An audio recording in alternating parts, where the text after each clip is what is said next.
Michael Reid from Tweed Heads, semi-retired.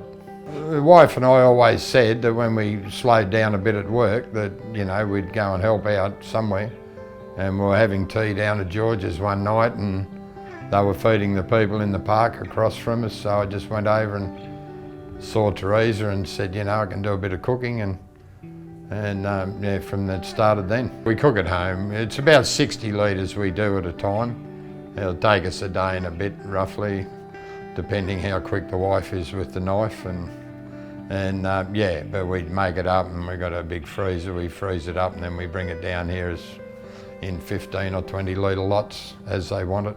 I can be walking down the street or around the beach at Keira and I'll hear from behind the building or whatever, hey curry man, you know.